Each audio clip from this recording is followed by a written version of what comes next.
Everybody, it's 7 o'clock. Welcome to the October 15th meeting of the Town Council. We get a roll call, please. Hi, good evening. Councilmember Sayak. Here. Councilmember Rennie. Here. Councilmember Spector. Here. Vice Mayor Jensen. Here. Mayor Leonidas. Here. At this time, I'd like to invite our community pledge leader up, Mr. Dennis Gerber. Would you please come forward? Come around the back.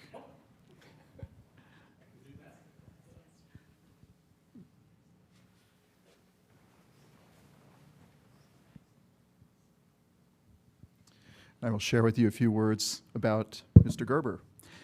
Currently, Dennis Gerber is serving as the president of the Los Gatos Lions Club for fiscal year 19 and 20. He's been in the Lions Club for over 6 years. And if you're not familiar with the Lions Club, just think of our annual holiday parade, Children's Holiday Parade. They sponsor and do all the heavy lifting on that along with our public safety department. Mr. Gerber is also a former Scoutmaster for Troop 834 in San Ramon and he's been with the troop, or was with the troop for over 7 years. He graduated from Dave's Avenue Elementary School, Fisher Middle School, and Los Gatos High School. That means you must have lived here your whole life. Well, I was gone for a little bit. Was gone for a little bit. Has a BS in Civil Engineering from San Jose State, and he is the second legacy president of Los Gatos Lions Club, as his father, also named Dennis Gerber, was the president of the Lions Club from 84 to 85. So that is very cool. I will hand over the microphone to you, and if you could lead us in the Pledge of Allegiance. Could everyone please rise? I pledge allegiance to the flag of the United States of America and to the republic for which it stands, one nation, under God, indivisible, with liberty and justice for all. How about a round of applause? Thank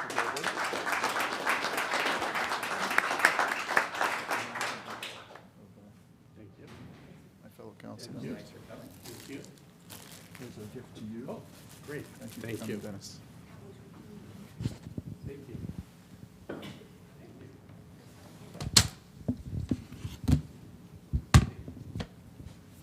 Another round of applause for Mr. Gerber. Thank you for leading us in the pledge this evening. Next up, we have a couple accommodations. I would like to invite forward Mary Badami for our Small Business Big Applause Award.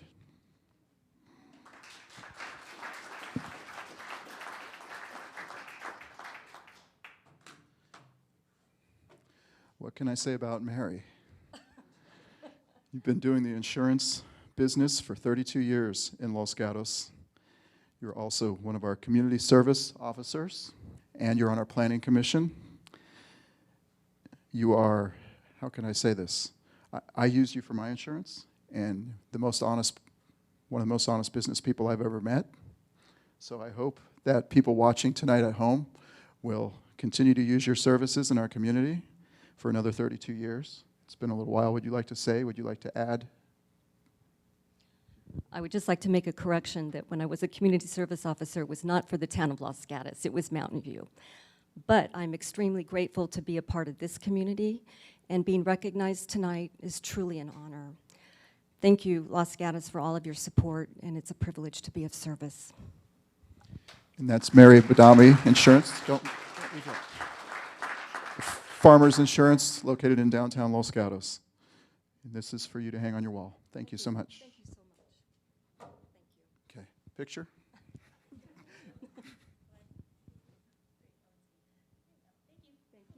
Thank you again, Mary.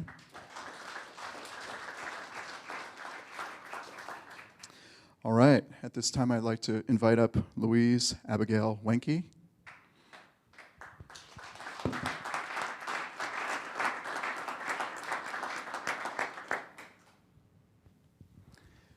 It's not every day you get to help save someone's life. It was not the other day, for sure. Would you like to tell us what happened? I was at Aldo's. If you're from around here, you probably know where it is. Having dinner with my mom, who's in the back, and we saw a lady who became unconscious, and she, I think, had lost a pulse, to my knowledge, and 911 was called, and I began performing CPR on her, and they got a pulse back at the restaurant, and I was informed later that she made it through, so that was very exciting for me.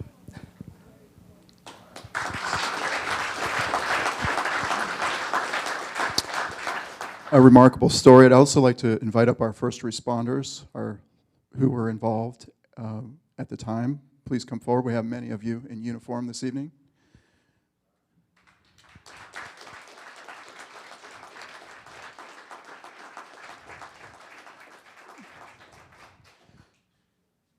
So Louise, how did you learn CPR? When did you first learn CPR?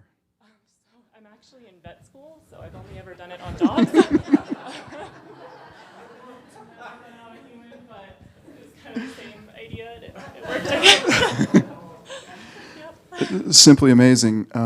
When we're presented with an opportunity like this in life, we have the first responders, and you have to make a decision. Do I call 911? Do I try to help this person? And you were actually the first responder on the scene. So, incredible story. Thank you for your action, your spring to action on that, and saving someone's life, along with all these fine members of our public safety. And we have more accommodations for Louise. Would you like to present them? We have our Fire Chief Tony Bowden here. So in addition to this one from us, I won't read it, but it just talks about what happened. You're very welcome on behalf of the entire town council. Thank you. Tony? Thanks, Tony Bowden, Fire Chief, Santa Clara County Fire. I just wanted to say, amazing job. Everybody has the ability to make an impact in someone's life. And when it comes to CPR, early, quick CPR is the key point in saving someone's life.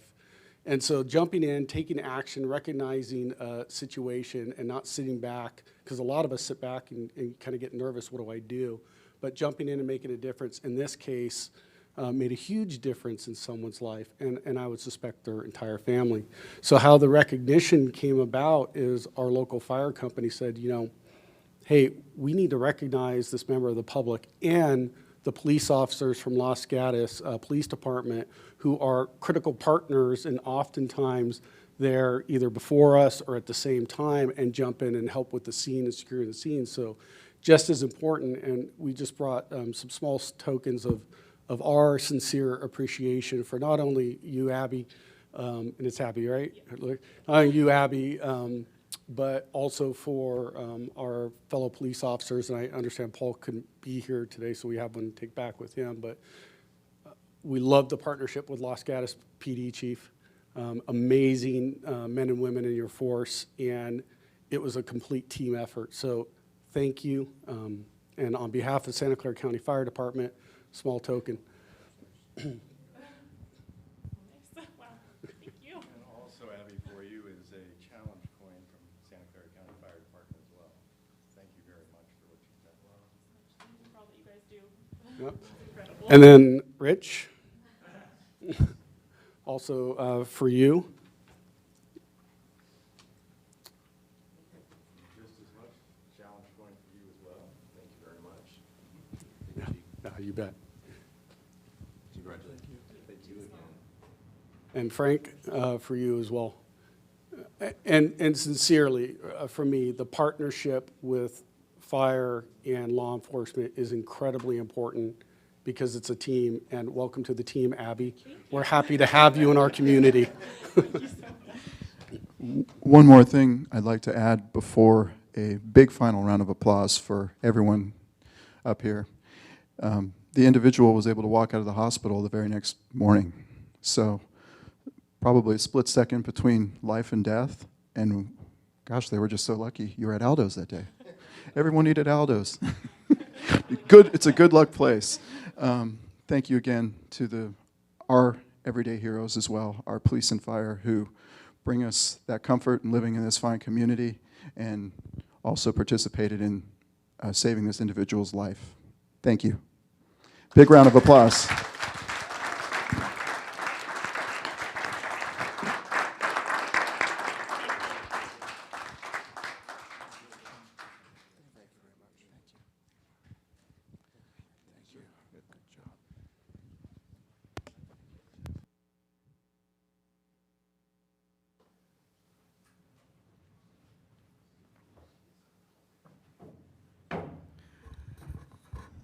Town Manager, do we have our attorney on the line for a closed session report? Yes, we do. Good evening, Mayor, Vice Mayor, and Council. Are you able to hear me? It's very faint. So our attorney is feeling a little under the weather, so she is phoning in this evening, and we are going to bring up the volume so we can hear. Go ahead. Good evening. Good evening, Mayor, Vice Mayor, and Council. Are you hearing me okay? Yes. Okay. So I'm Deputy Town Attorney Lynn Lampros. I apologize for having to call in to tonight's meeting due to illness. Prior to tonight's regular session, Council met in closed session to discuss the evaluation of the Town Manager. No action was taken that requires reporting under the Brown Act. Thank you. Next up is our consent calendar. If any member of the public or the council wishes to pull a consent item, now is your chance. I see no one, so we will move ahead with the motion. Vice Mayor? Move approval of the consent calendar consisting of items 1 through 7. We got a motion and a second. All in favor? Aye. Opposed? None. It passes unanimously. Next item is verbal communications. If you would like to speak on any item which is not on our agenda, this is your opportunity. I have 2 cards. First is Carl Gardino.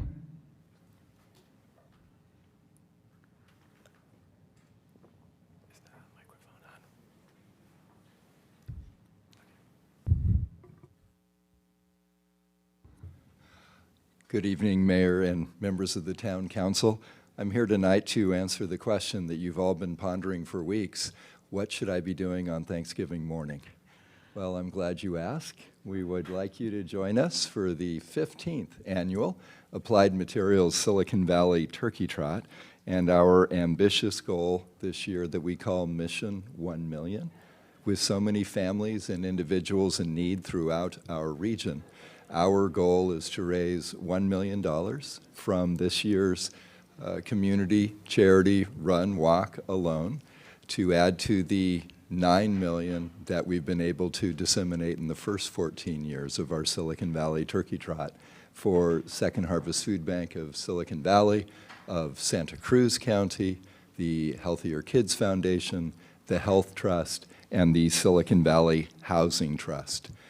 To put that goal in perspective, for each of the last 5 years, we've been able to contribute somewhere between $905,000 and $936,000 each year.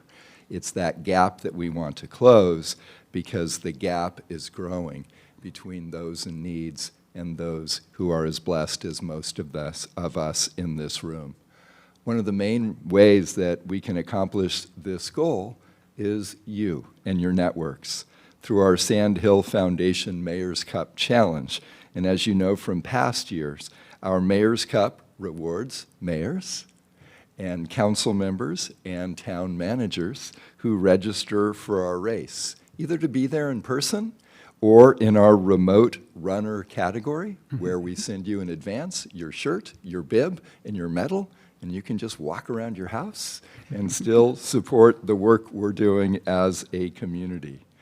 Now, Los Gatos finds itself in the small city or town category, going up against Belmont, Burlingame, East Palo Alto, Los Altos, Menlo Park, San Carlos, and Saratoga. But I believe the Mayor's Cup belongs back here in the town of Los Gatos in our 15th anniversary race. Now, we've heard from numerous council members throughout the region that please also recognize, if we're going to communicate through town media, hard copy or social, or through our individual forms of social media. We've heard that, we listened, and we've adjusted our point system to recognize that type of effort, and I will pass that out to you. But we want you to consider joining us in spirit or physically on Thanksgiving morning, because the turkey trot is still the best way to earn that third slice of pie on Thanksgiving. All right, thank you, Mr. Gardina. And you will be forwarding an email notifying the town manager of the event on our behalf. Thank you, sir. I will. I'll be passing this out along with flyers and posters for distribution through our town building here. And I brought you each Santa Run shirts. as well, so that you can start to sweat in style as you train for this year's Turkey Trot and Santa Run. So thank you. Also, you can dress like a turkey if you want. I do every day, sir. I was there 2 years ago. It was a lot of fun. Thank you. Sir. All right, next speaker is Jeff Siegel.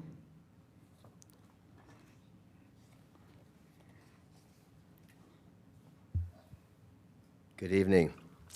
Well, I'm thrilled to be here at a time when Chief Bowden and his team are here, because tonight I want to talk to you about wildfire protection. Two specific wildfire-related matters. The first one is around wildfire evacuation. So the Los Gatos Historical Preservation Society has initiated legislation to ban Waze from directing traffic into wildfire evacuation route areas. This will in part reduce Waze traffic into downtown Los Gatos as well. Together with Mayor Leonardis and Fire Chief Bowden, we met with Evan Lowe's office last week to endorse and further support that legislation. So a big thank you to both of them for their leadership on this matter, as wildfire threats are growing each year to Los Gatos homes, especially those homes that sit in the WUI. The second wildfire matter is around fire protection. Much of the Los Gatos historic homes sit inside the WUI. I presume all of you have seen the WUI map and have familiarized yourself with what has happened to the town of Paradise. I actually visited Paradise recently, and it's a death zone, where street after street burned to the ground in a matter of minutes.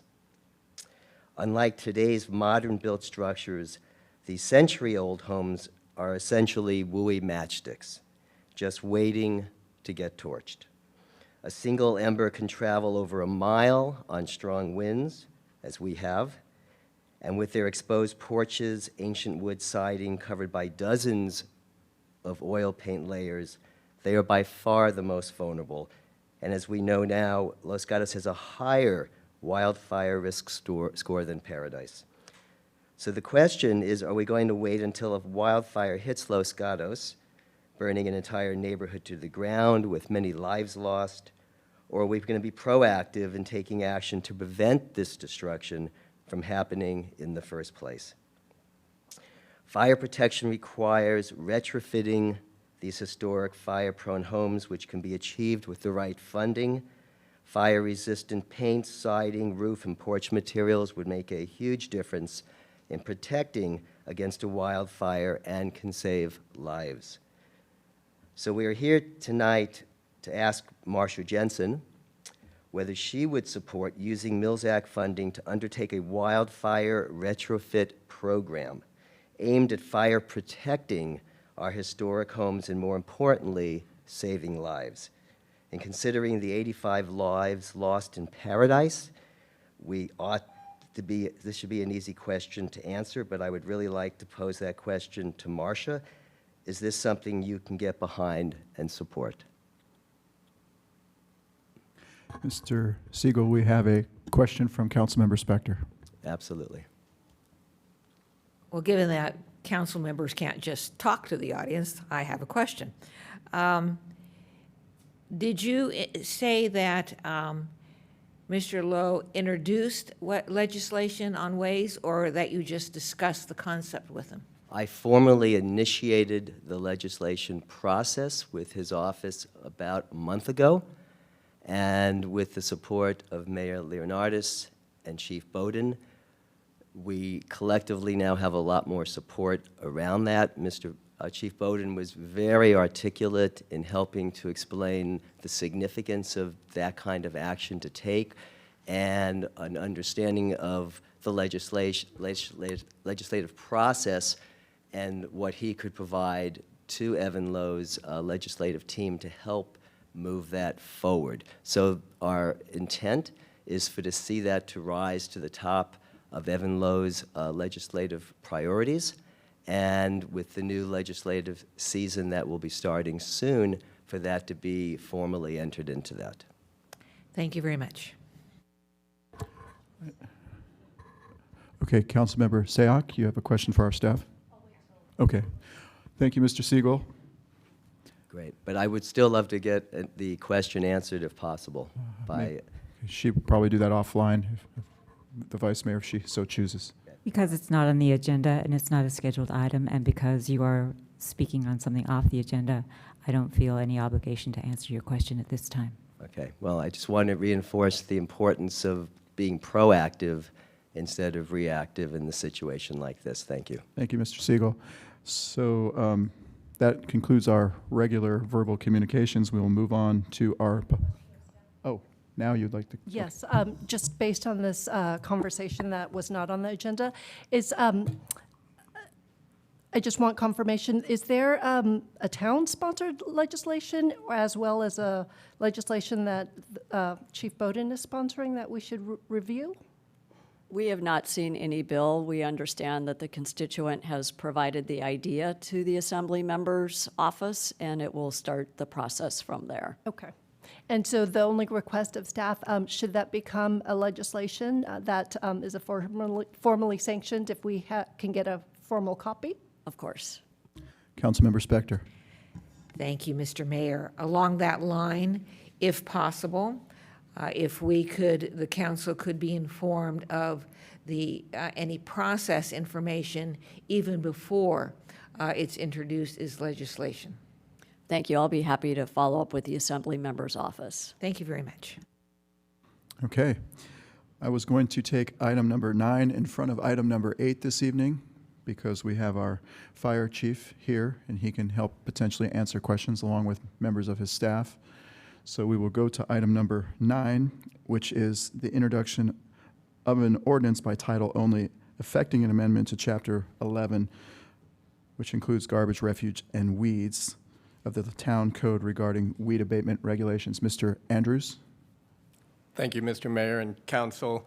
The item before you was initially discussed in January of this year when you approved and accepted the town attorney's ordinance and policy priority recommendations for 2019.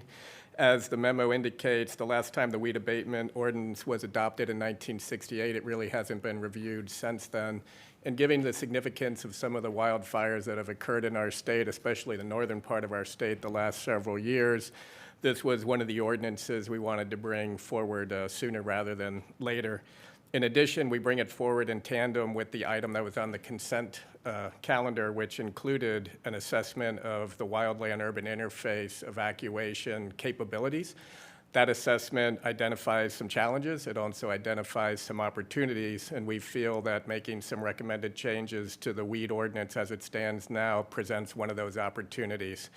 By bringing recommended language that expands the definition of what we consider weeds, it will help with the concept of clearing more of those ladder fuels away and creating more of a type of a shaded fuel break, not only within the properties that are currently under the purview of the weed abatement program, but we've expanded it to include another 5 feet in roadways within the WUI. During the existing weed abatement program that the county has, they already talk about 10 feet on either side of roadways, but they really talk more in terms of grasses and weeds. We wanted to make sure that we provide them an additional tool to then look at other types of refuse, including downed limbs and other things like that, that those are now described as weeds in our ordinance, and that'll provide the additional ability to clear any of these flammable materials that could eventually lead to a broader fire from those ladder fuel beds. With that, staff is available for questions. We also have the chief who remained here, thank you, to also facilitate questions if you have any questions of County Fire. All right, thank you, Mr. Andrews. Vice Mayor? Thank you, Mr. Andrews. My only question is, does the proposed ordinance conform with the state law that was recently implemented on allowing people to do fire breaks? So as I read this, there was a new state law that said you could basically go into property, the fire department, maybe the chief knows what I'm talking about, it's looking blank, that you could go into property and clear weeds after you give a notice to the property owner. So I'm not familiar with the legislation you're talking about, but if I understand the current weed abatement program now, they actually have that authority now to go and inspect a property, and if they find a property deficient by their standards, they can then cite that property, which then moves through a process that we probably come familiar with on a very routine basis. Annually, Parks and Public Works will kind of bring a list of properties that haven't been abated or were abated using outside contractors, and then this council actually puts those properties then on a property tax roll for us to get reimbursed for the abatement that was done. The language in this ordinance just expands on what the expectation will be for property owners in terms of clearing certain segments of their property. Okay, thank you. Any other comments or questions for staff? Seeing none, I will go to the public. Mr. Rob Stump. I have one card. If anybody else wants to speak, please fill out a card on item number 9. Mr. Mayor, I probably need to ask a question. I was interested in making at least a comment on the report that was submitted tonight. I know it's not on the agenda, but I've had an opportunity to read the report as well and would just like to offer a comment if I can. You're allowed to Okay, say thank whatever you you. want for 3 minutes. Okay. Go. Almost. By the way, my name is Rob Stump. I'm a resident of Foster Road and one of the leaders of what we call the Civic Center Hillside Neighborhood. We're a group of over 40 neighbors up on the hill that are actively involved, covering a significant portion of the hillside in the Civic Center CERT zone. We've organized to encourage wildfire preparation and prevention. This year, we've focused on building defensible space. We're now undertaking a brush abatement, tree removal, and tree trimming project on over 1 mile of Foster Road. We've developed a hillside emergency evacuation routes. We've developed a communication network with texts, walkie-talkies, email. We are serious about wildfire preparation and prevention. Tonight, I just want to encourage the town to continue on an action-oriented approach. Tonight, you've accepted the Wildland-Urban Interface Evacuation Assessment Report, and also you're introducing this ordinance regarding weed abatement. I wanted to make one comment about emergency evacuation. This is something the town has to take action on. We have feeder streets that are coming out of these hillsides that are not adequate, not appropriate. 24-foot wide streets that by the time you have cars parked on both sides, there's 10 feet. That does not allow the fire department the 20 feet of clearance they need. I think we need to really look at something at least during the wildfire season. So I would certainly ask that that be a focus and an area of action before the next wildfire season. On weed abatement, the ordinance being presented tonight, and I did have a chance to talk to Mr. Andrews about this briefly. I know the county basically has a 10-foot requirement, as do other counties like Sonoma, those have experienced wildfire. I may not fully understand the ordinance as it's written, Mr. Andrews, but I would really encourage that we go broader, wider than 5 feet, just as an example. A comment about enforcement. I think time has really come to step up enforcement, and I'm one of these people that live in the hillside. Enforce. And so just asking that would go forward. Also encourage the town to set an example for weed abatement. Mayor, I'm not sure if you were responsible for what Caltrans is now doing in those interchanges. We had a conversation about that. But that's what needs to be done. Wherever the town footprint is, whether it's the town's responsibility or it is at the county, it could be the state of California, we need to make sure that those things are being cleared up. Last comment. On town budget, we need more money for regular tree trimming in public rights-of-way. We're going to end up with tunnels of fire in some of these locations. And I just want to say thank you to Arn Andrews for his leadership and his partnership in these last months. Thank you very much. All right, thank you, Mr. Stump. Question. We have a question from Councilmember Rennie. Mr. Stump, as you mentioned, many of your residences are on roads with one way out, and it sounds like your community's really getting involved planning for the emergencies. Have you considered or discussed alternate routes out, walking route outs, and so forth? In fact, we've shared with Mr. Andrews routes that we have identified and marked so that we have routes out both directions. I guess that would be probably east and west. We've also set up, at least have identified at the top of the hill, a temporary refuge area if people have to go up but can't get out. So we've put a lot of thought through this. We've come up with a couple of alternate drivable routes that take people through private property, but permission is being given. Those are marked with signage. And I'm curious, are there fences that are in the way? Are you putting gates in the fences to enable this? And No, and there are, where there are fences is when we get into the other neighborhoods. If we walk up to Aztec Ridge, we potentially run into, gated communities, but there are still ways to get through. okay, thank you. Thank you. And I can just confirm that I spent a harrowing Saturday on the back of an ATV in their neighborhood, witnessing some of the organization that's been going on in their neighborhood. And I appreciate your comments, but I commend you for creating one of the more highly organized neighborhoods in our town. Thank you. We have another question. Councilmember Sayak. I just wanted to confirm, did you say that your neighborhood was, you had several certified? We are Residents? getting people to be CERT certified. We're just using Civic Center Hillside Neighborhood as a designation because it is a CERT zone instead of trying to name us something else that would be confusing to the town. Okay. But we're having 2 people attend CERT training starting in October. Okay, thanks. All right, thank you. That's the only card I have. We'll close the public hearing. We'll go to council for discussion and/or a motion. Councilmember Spector. Thank you. I'm going to go ahead with the motion. I'm going to move to introduce an ordinance, Attachment 1 by title only, effecting an amendment to Chapter 11, Garbage, Refuse, and Weeds of the Town Code regarding weed abatement regulations. Second. So we have a motion. We have a second by Vice Mayor. Discussion. Seeing none, I'll call the question. Oh, Councilmember Sayak. It doesn't need to be a part of the motion, but just a request of staff. As we've heard tonight, there's a lot of concern about just fire season. So if you could just put a placeholder for January when we talk about upcoming priority. There have been several different ideas mentioned. Obviously, some are more important than others. And so if we could put on a priority, just a discussion of how we start to rank these and prioritize them. Thanks. Councilmember Spector. Understanding that we have a motion on the floor, but what the speaker was saying was very impressive and commendable. Thank you. I also would like to add thank you to Mr. Andrews for his efforts on this, as well as the fire department. Chief Bowden, your department is wonderful, as well as Mr. Stump's efforts should be acknowledged. And we all were together at an all-day seminar at Villa Ragusa several weeks back, and it's on everyone's mind. So it's a very important topic, and we look forward to more working together and coming up with some great solutions for our community. With that, Councilmember Rennie. So question for staff.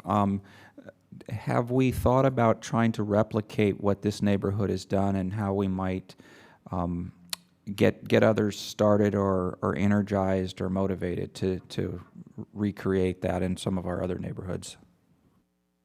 I believe we have, and it started actually with our PD department, who has taken a fresh view at the CERT program and the Neighborhood Watch program, and they're actually have been working for, I want to say, about the last 6 months to a year to actually kind of merge those programs because of the synergies that exist.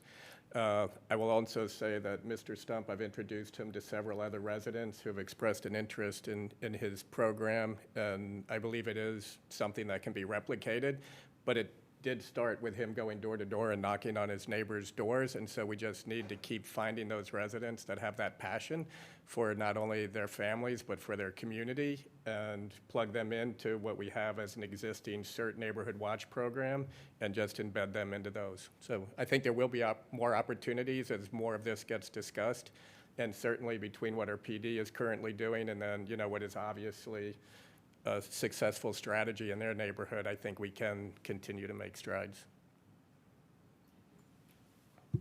Thank you. So now I will call the question. All in favor? Aye. Opposed? None. It passes unanimously. And if we could read the title. Ordinance of the Town Council of the Town of Los Gatos amending Chapter 11, Garbage, Refuse, and Weeds of the Town Code regarding weed abatement regulations. Thank you. Moving on to item number 8, which is our beekeeping ordinance, primarily, which we call the first reading of the ordinance by title only amending Chapter 4 entitled Animals and Fowls. And I think Ms. Lampros will be delivering our staff report via the telephone. Yes. Yes, thank you. Good evening, Mayor, Vice Mayor, and Council. Staff is introducing these ordinance amendments for consideration and first reading by title only. There are two parts to this update to Chapter 4. The large update that we did last fall has been very successful in many ways, but implementation revealed the necessity of a tweak to sections 4.60.050 and 4.60.055, animal establishments. It has become apparent that it is not necessary to require registration by trap, neuter, and return organizations. This section historically was directed to animal shelters, and it is more appropriately directed to such brick and mortar shelters, and it unnecessarily burdens TNR organizations, which are a different animal, as it were. The second part of this ordinance update is to Article 8, beekeeping. Last year in the big Chapter 4 update, the town attorney's office was unable to connect with stakeholders in the community in time for deadlines, so changes were not made at that time. The recent annexation of county properties into the town afforded both the need and opportunity to revisit the bee ordinance, as county properties with apiaries objected to the more stringent restrictions in the town's very old ordinance. Beekeeping is gaining prominence, and we understand it to be a necessary endeavor to rebuild our pollinator colonies. As such, the town attorney's office did significant outreach and jurisdictional analysis, as stated in the report, in an effort to find a way to balance this worthy endeavor with some of the concerns that people have living around neighborhood beekeeping. The major concerns people have are how many hives are to be allowed on a property and where are those hives to be located, how far from property lines, streets, dwelling units, etc. There are many ways to craft this, as can be seen in Chart 3 of the staff report. The town attorney's office proposed rules that were more in keeping with our neighboring cities rather than counties. As we determined, cities are more akin to the town. Counties often are contemplating larger and more rural properties, but also with an eye toward reasonable enforceability. So we selected the parameters that we did: 6 feet from the side property line and the 10 feet from the back property line, 2 hives on properties 5,000 square feet to 10,000, 3 feet, 3 hives above 10,000, 4 hives above an acre, with an additional hive per additional half acre. The town attorney's office is open to council suggestions if they want to entertain other parameters. Ironically, in the past 6.5 years with the town, we've received very few complaints, but about 2 weeks ago, we did get a number of complaints about one particular residence. The town attorney's office has strengthened this ordinance to be able to crack down on nuisance beehives, even while making it easier to keep bees. But we anticipate that this will please some and displease others. With that, we are available to respond to any questions council may have.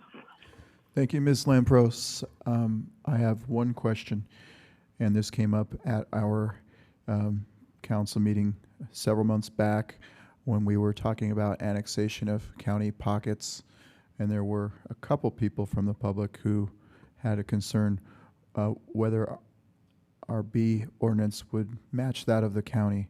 Have we eliminated all those barriers so it emulates the county program? Actually, the town's proposed ordinance is even more forgiving than the county's. The county ordinance has a 100-foot requirement from property lines for 1 to 3 hives, and the town's ordinance is closer than that, 6 to 10 feet. The county ordinance does allow for 25 feet from a beehive to a property line if there's what's called a flight dispersing barrier, which is a 6-foot fence or hedge that forces the bees, when they fly out of their hive, to fly up as opposed to directly shooting out of the hive However, it's important to realize that bees do come down in their search for pollen and flowers. So it doesn't prevent bees from ever getting down to people height or getting in somebody's yard, but it directs the initial flight path of the bee up and away.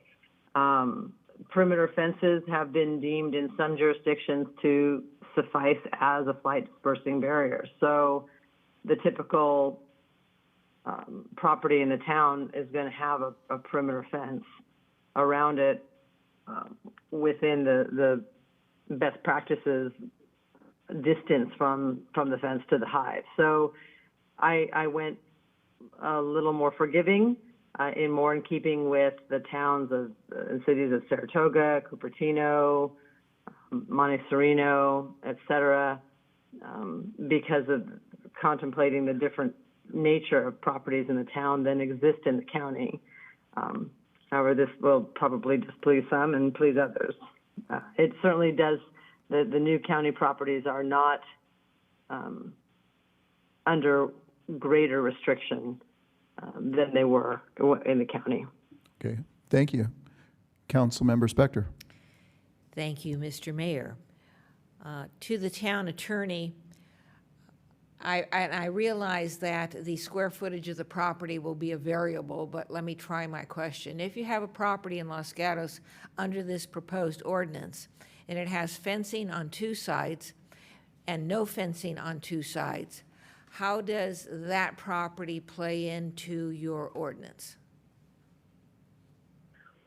Well,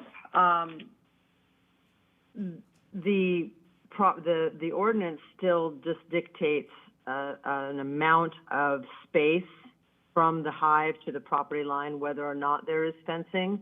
However, the ordinance was written with some may language that can require the town to, or that can allow the town to require a flight dispersing barrier placed around the hive if need be for cessation of any kind of nuisance problem or orientation of the hive in certain ways to try to minimize encroachment by the bees to a public road or to a neighbor's yard.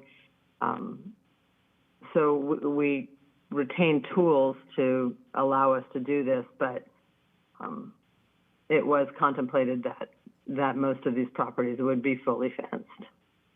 Thank you. That answered the question. All right, seeing no more comments or questions at this time from council, I'll open it up to the public, and I have no speaker cards completed. So if anybody wishes to speak, now is your chance.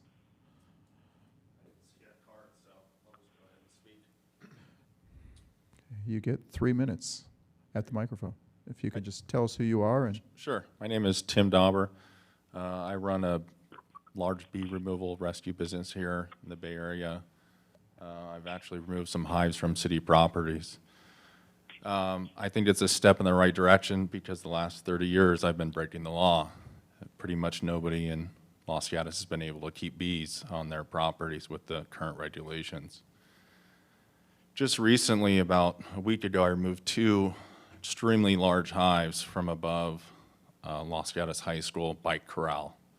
They had been there for 15 years. Hadn't caused any issues. Nobody had gotten stung.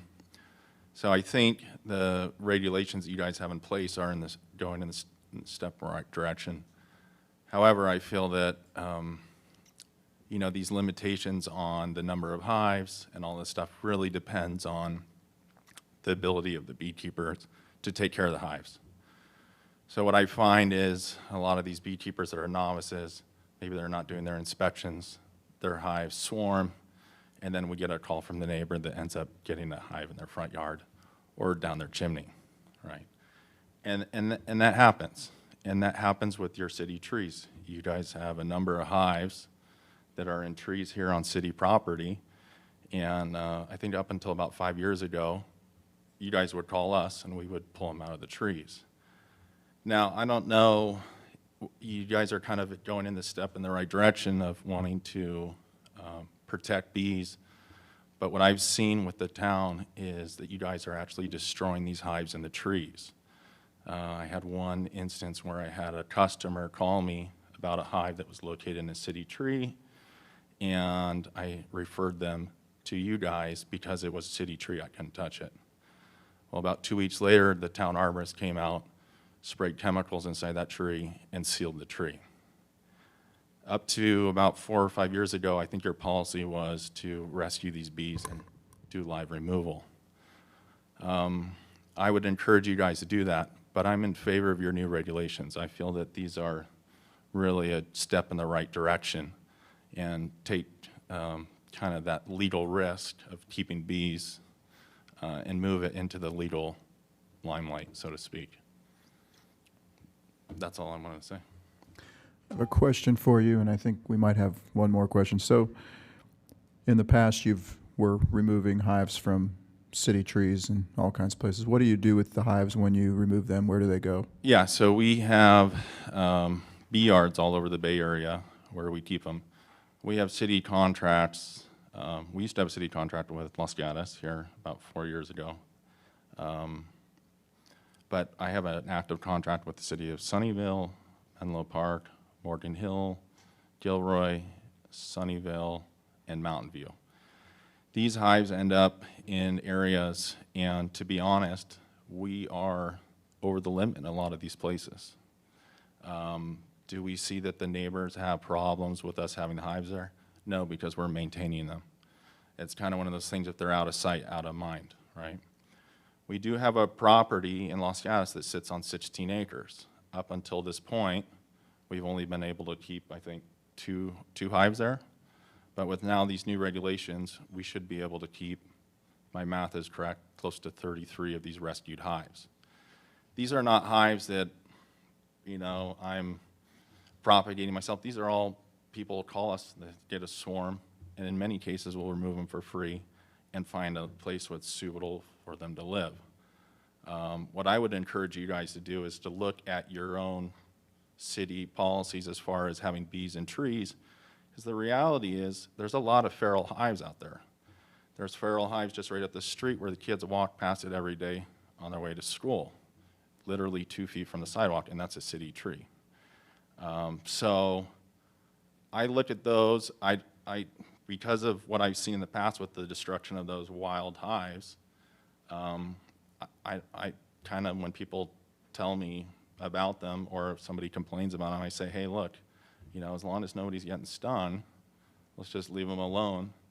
Because from what I've seen the city here now, and to be honest, you're the only city that I see across the whole Bay Area that's destroying beehives in city trees.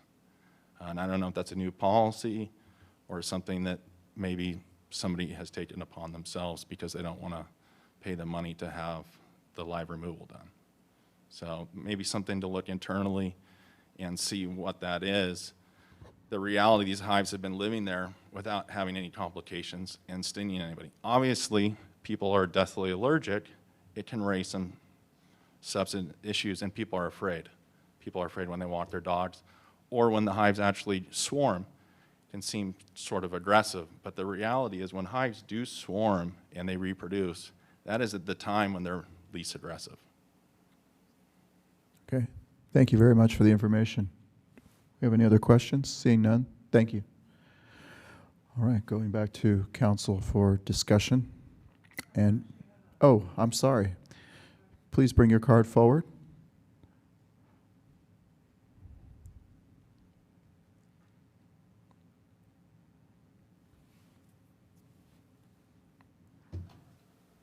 Hi, my name's Elizabeth Victor. I'm the president of the Santa Clara Valley Beekeepers Guild, and I'm also a journeyman level of the Master Beekeeping Program at UC Davis.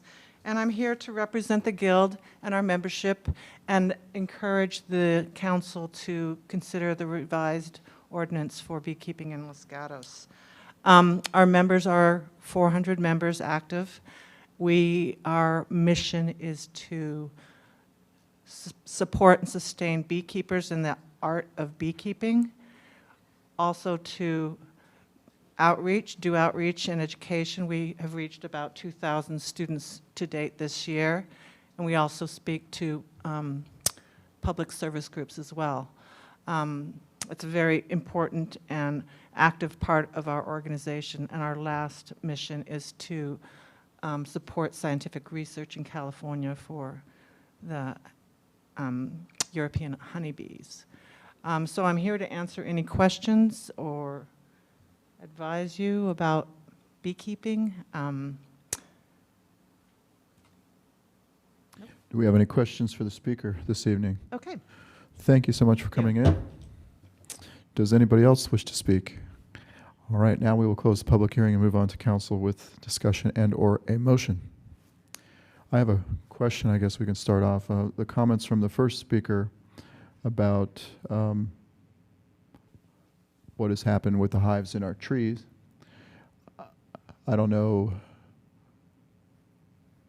what's the best approach, or if we just didn't have an approach, or if we used to have a contract, or what's happening, if we can get some insight on that. I'm just curious of what's occurring. Thank you very much, Matt Morley, Director of Parks and Public Works. So we definitely don't have a policy to destroy the bees or the hives. We would call a bee removal company to come assist us with that. We don't do it proactively. We do it in response to concerns from residents. And so, as the gentleman said, there are hives out there that are active, and we just leave them be unless there's an issue with them. I'm interested to hear more about the incident that he referred to, and certainly we'll follow up directly to figure out what was behind that. Thank you. Vice Mayor, did you have a? Oh, I was going to try a motion, but not Please. ask a question. Okay, so my motion is that we move for the introduction and first reading of an ordinance by title only, amending Chapter 4 entitled Animals and Fowl, Article 6 and Article 8, as indicated in our staff report. Second. Further discussion? Seeing none, I'll call the question. All in favor? Aye. Opposed? None. It passes unanimously. And the clerk can read the. An ordinance of the Town of Los Gatos amending Chapter 4 of the Los Gatos Town Code entitled Animals and Fowl, Article 6, Sections 4.60.050 and 4.60.055, entitled Animal Rescuer and Trap, Neuter, Return, Registration and Maintenance of Animal Rescuer or TNR Activist Registration, and Article 8 entitled Beekeeping. Thank you. Moving on to council matters. Councilmember Sayoc. Thank you. Two things to report. One, I attended with Councilmember Rennie. The Silicon Valley Clean Energy sponsored a building electrification workshop where we discussed what other cities are doing in preparation for updating their building codes and how to make those more green. And the second, as many of you already know, at Cities Association, we had voted to move away from the RENA subgroup that we had approved earlier this year to a planning collaborative. The reasoning behind that is given the large number of housing numbers that we anticipate for the upcoming housing element, it was decided at a group that it would be best to utilize our resources and our effort to make more comment on the ABAG methodology rather than looking at how we may be trading within ourselves. So more information on that will be coming. It's working very quickly, but our town manager is on the RENA subgroup, and she'll be updating us regularly. Thank you. Councilmember Spector. Thank you, Mr. Mayor. Since our last council meeting, I, along with the other council members here and planning commissioners, met to get information on a new metric from the state of California called vehicle miles traveled, which will be used from now on in assessing environmental impacts. And also last night, along with the mayor, we had a finance committee meeting where we discussed CalPERS and Bartel reports on our unfunded liabilities. Thank you. In addition to what Councilmember Spector just said, vehicle miles traveled, the Finance Committee meeting, I attended Multicultural Day at the Terraces of Los Gatos. I also attended the Leadership Los Gatos kickoff event for the new class of 2020 for Leadership Los Gatos. I attended, along with Councilmember Sayoc, the Saratoga State of the City presentation, the West Valley Sanitation District Board of Directors meeting, the Treatment Plan Advisory Committee meeting where I had to step in as the chair. And I also, as was mentioned earlier in the evening, attended or went with Fire Chief Bowden and Mr. Siegel to Evan Lowe's office and met with some of his staff members about some ideas for fire safety evacuation. Vice Mayor. I have nothing to report. Councilmember Rennie.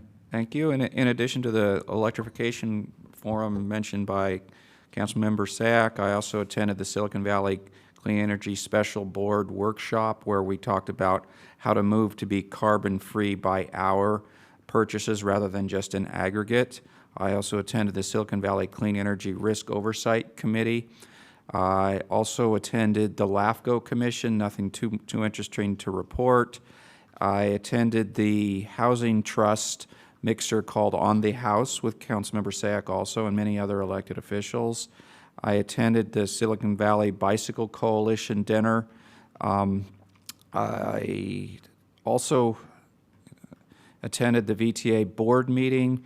I guess of significance to report, we lost the vote on the bike and ped scoring that gives San Jose some advantage in getting projects for the grants that are coming. Pretty much the vote went down the San Jose lines with kind of giving an example of what the grand jury report finding, showing how San Jose does dominate the board with their San Jose politics in this case. And I wanted to thank Director Morley, who came and spoke to the board about the Technical Advisory Committee deliberations, although it didn't change anybody's vote there. But thank you anyway for the attempt. And I believe that's everything. Thank you. Mr. Rennie, Town Manager. Thank you. Just a reminder that applications are now being accepted for our boards and commissions. They are due on October 25th. Thank you. And that concludes this evening's meeting. Thank you, everybody, for your participation. We are adjourned.